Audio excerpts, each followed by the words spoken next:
Today I'm working on a truck that's got issues. Cross-contamination of fuel. In this particular case, the worst case scenario, diesel exhaust fluid in the fuel tank. It's bad enough to put, water, gasoline, crappy diesel fuel. You might can survive with some of that stuff in there. Diesel exhaust fluid is like cyanide poisoning. It's not good. It's not a good thing. And what's worse is they're going to take the chances. They want us to try to repair this thing without a complete fuel system. So we're gonna roll the dice and take a gamble. Let's take a look at some of this stuff here.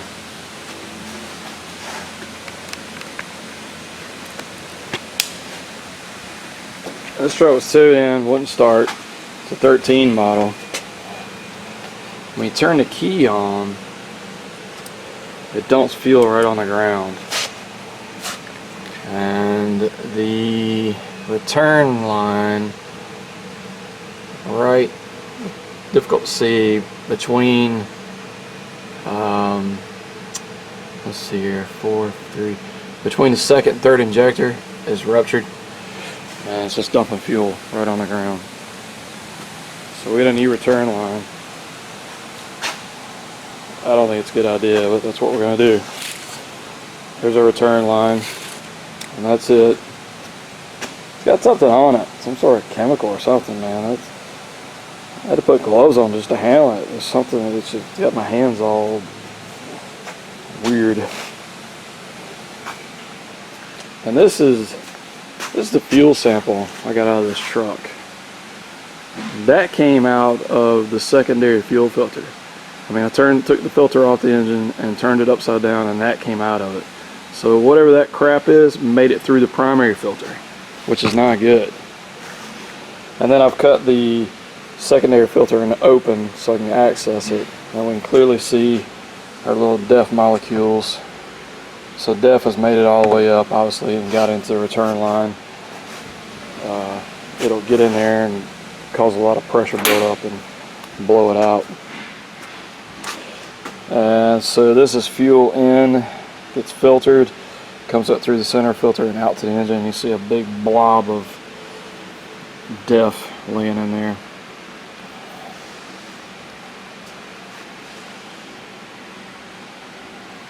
There's some more junk.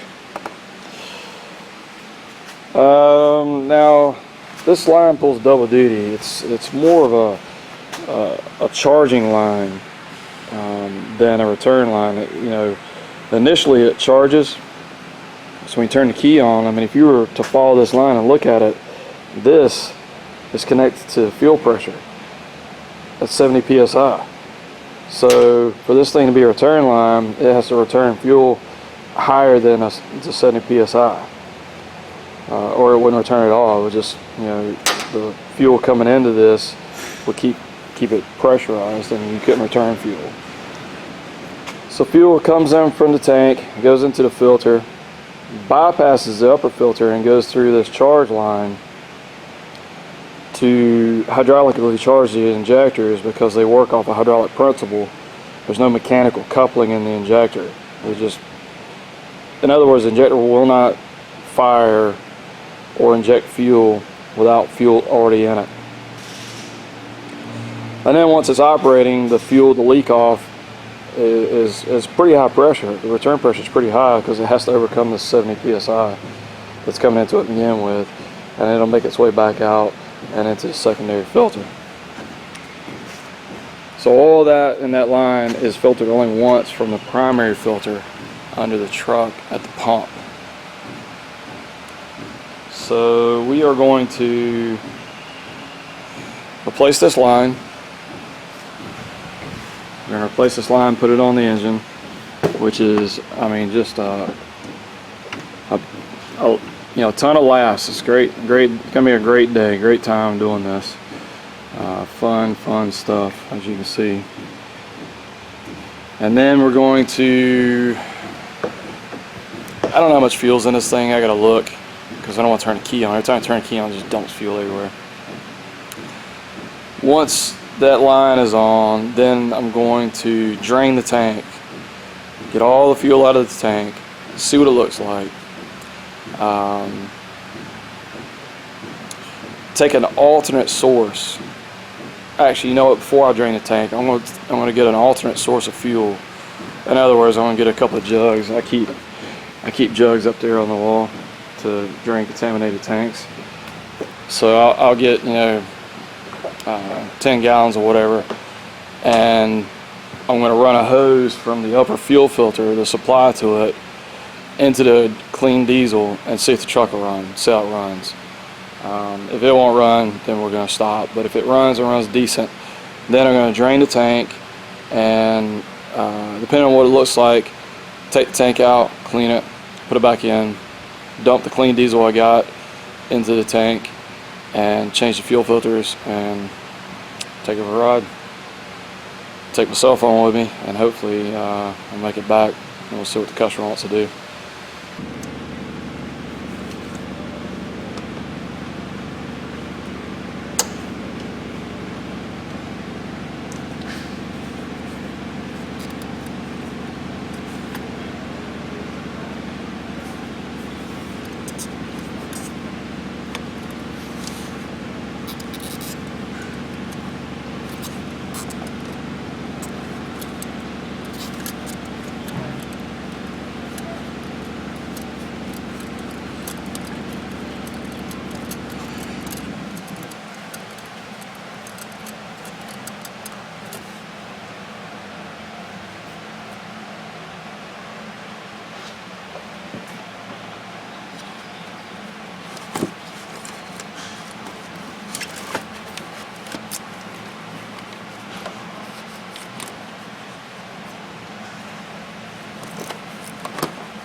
Job's going about as good as we expected.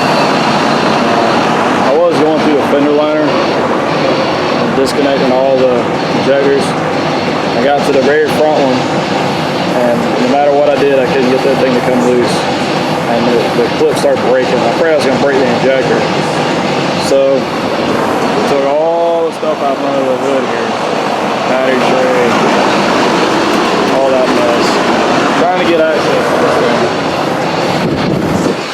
Finally got access to it, and I just had to chew this thing up, break it all apart, and whittle at it so I could get it off the injector. And I used every radiator hose removal tool I had, getting in there to pick that thing apart.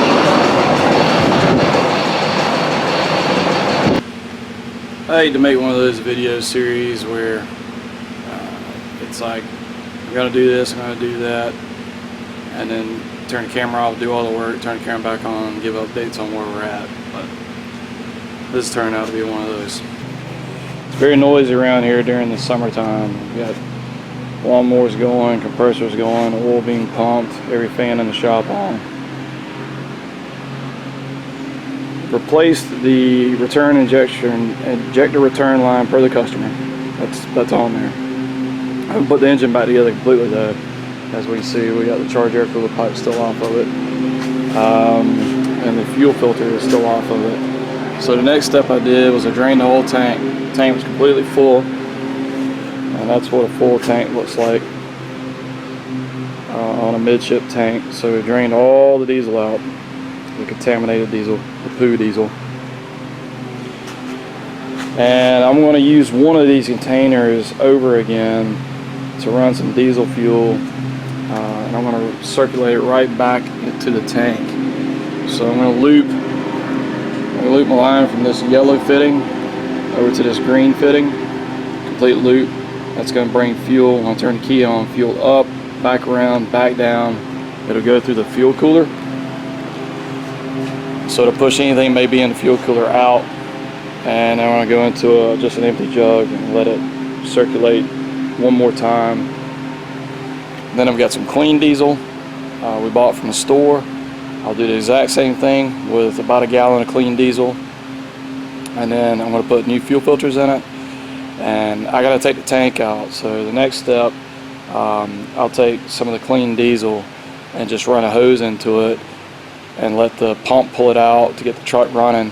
We'll see if it runs. If it runs decent, then we'll move it over to this lift over here, and I will take the tank out, clean all the garbage out, because if you remember, this is the fuel sample, and I can guarantee you the bottom of that tank has a lot more of that in it.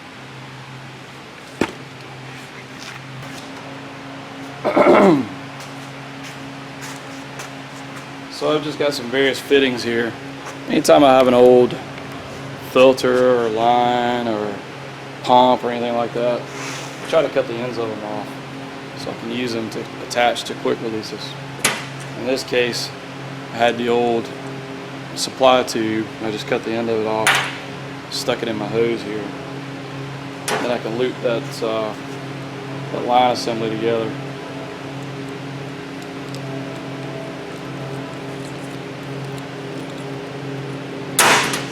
So now I've got my fittings, so one's larger than the other, so you can't mix them up in the truck. Now I can loop them together without making a mess.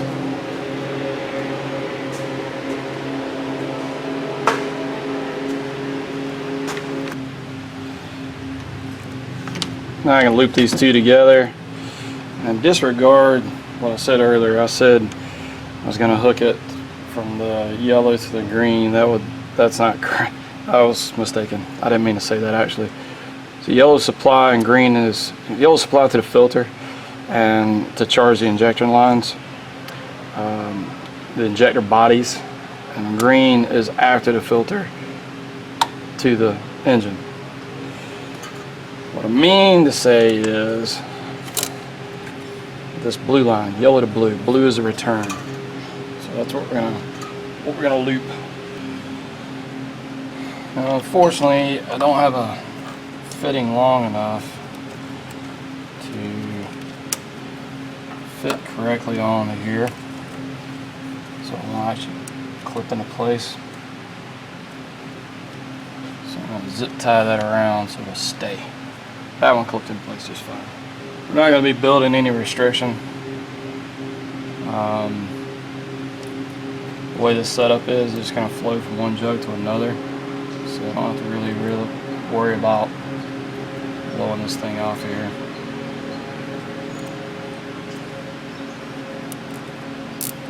These pumps, they create quite a bit of pressure.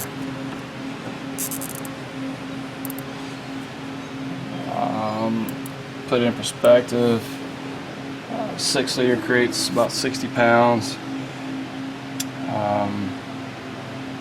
6.4 creates about 5 pounds, and this is about 70 to 80 pounds.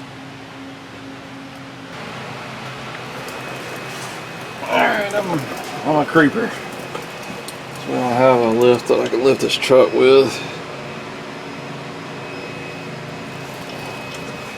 I'll do a spider web. Put a spider in it.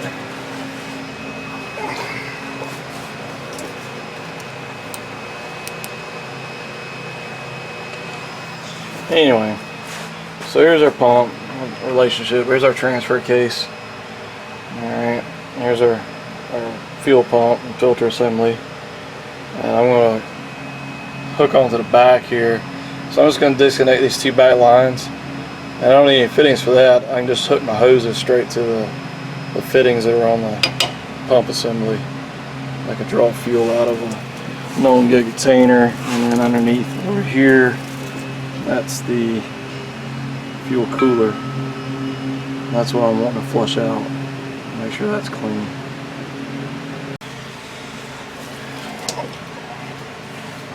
Alright, so all I gotta do is pull this release up. So that's up, that's down, that's unlocked, that's locked. I can push on this guy. It's easier said than done if it's got dirt in it. Sometimes you have to give them a little wiggle. Other times you have to. There we go. So we're down there. can just release it. I don't think we have too much fuel to worry about because we're draining the tank pretty good. Get the dirt off of there. Do the same with the other side, which you will not be able to see.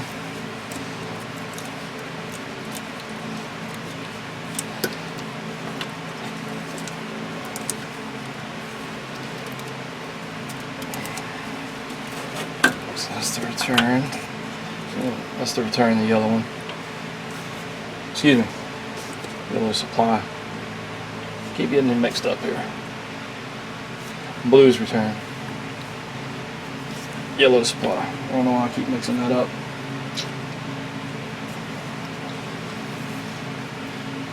Now it's not really necessary to clamp this if I've got the right size hose that'll slide over this with some interference.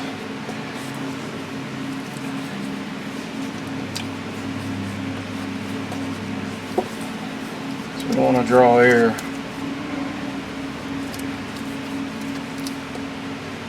We want to pull fuel and not air. And then on the return side, see how loose that is?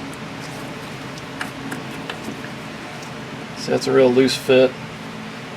I need to clamp that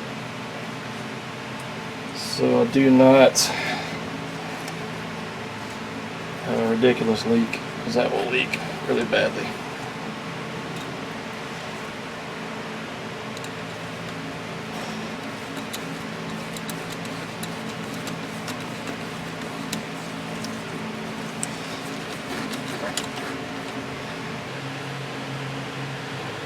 Alright, so there's our pump up there. Those are 2 lines. Let's put them in some diesel fuel. Let's see what happens.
What's that look like?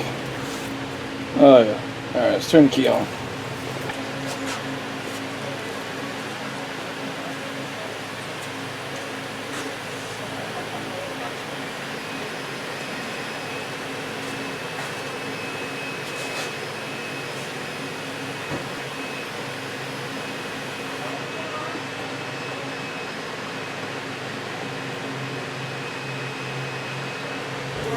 Dude.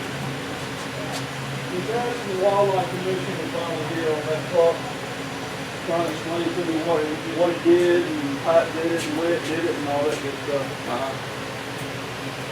If there's any questions you want to ask me. Where at? Yeah. What's that thing here? I'm flushing out the fuel. Oh, okay.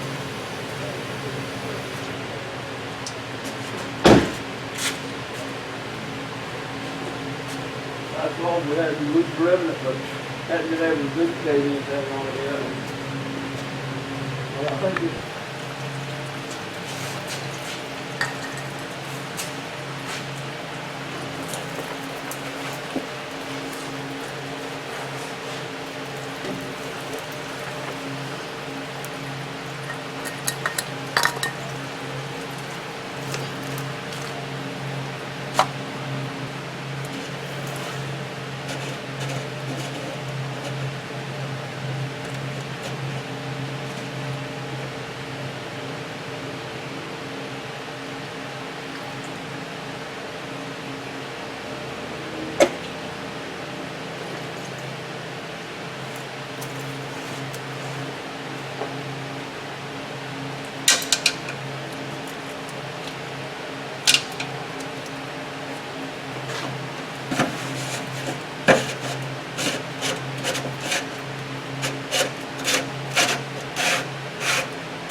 So let's turn the key on, prime the system, make sure we don't have any leaks. Should just start drawing fuel out of there pretty quickly. Just going to return what I'm not using.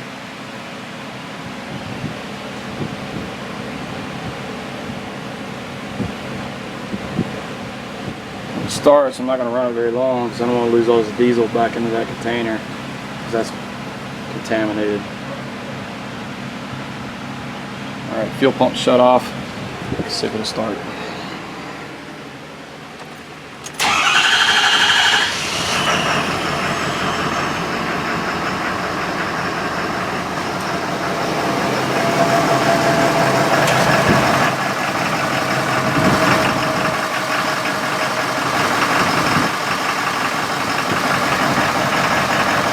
Started. Doesn't sound very happy though. See how fast my fuel's returning.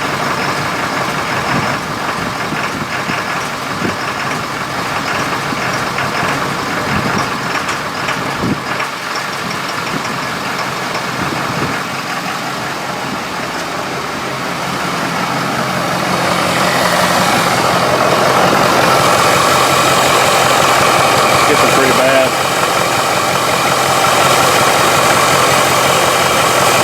Charge air for the hose off.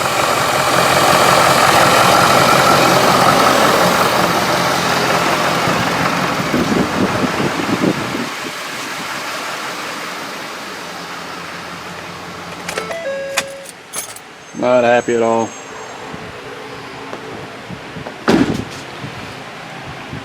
So you can see how fast it burned through that fuel, sending it up to the tank, the engine, and bringing it back. So we will continue on. I'm going to loop that back into the same tank container so it'll stay running, and we'll figure out how bad off the injection system is. Let's get this truck set back to square one before we go any further. Once we got it running, we had a check engine light on and wrench light. So let's see what that has to say.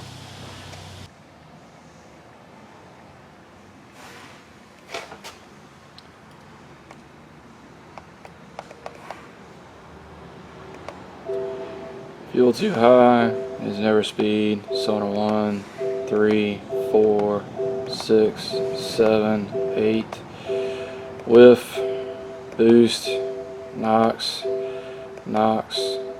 whiff,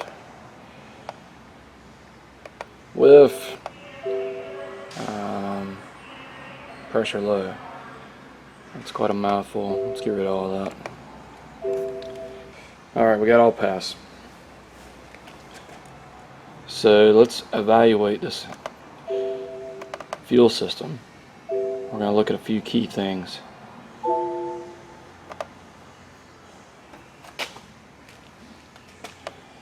So we're just going to bring out the fuel system. We'll get all these balances. And then we'll get oil pressure versus commanded.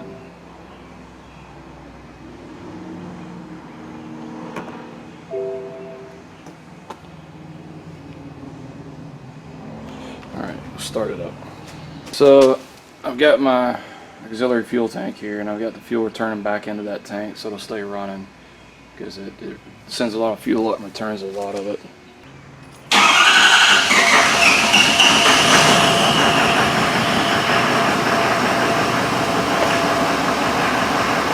Sounds healthy.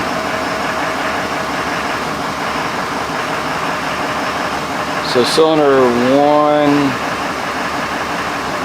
2, Well, I guess cylinder 5 is the only one that's actually okay.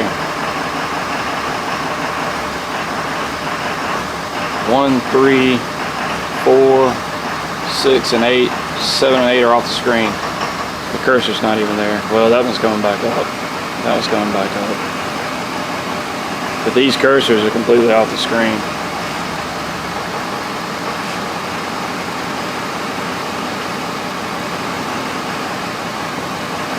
Our commanded pressure versus actual looks pretty good.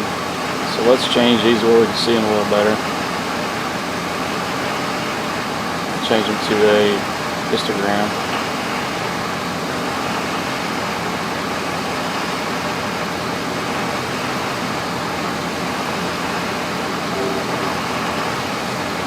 So that's what we're after, and that's what we're making. We're gonna let this thing run.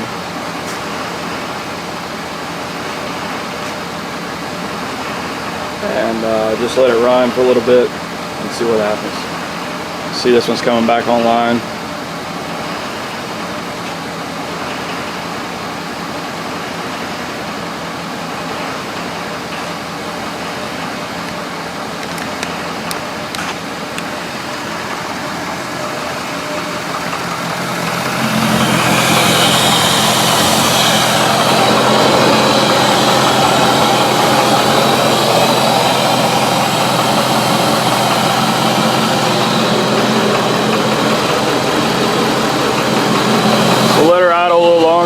Check back.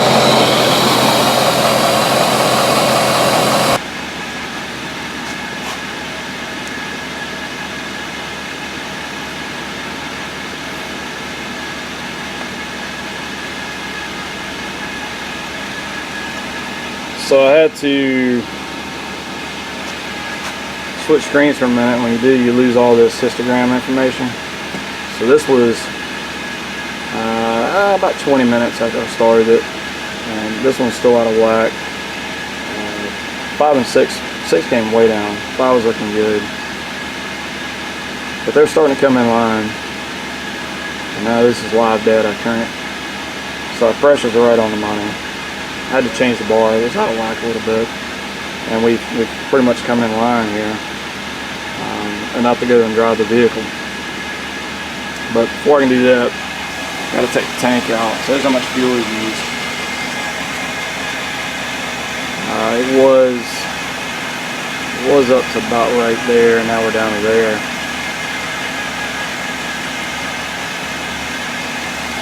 Got to wait on this lift to be available over here, and then I'm going to move it over that lift and take the tank out and clean it, and then put that diesel in the tank, and then we'll go and drive it.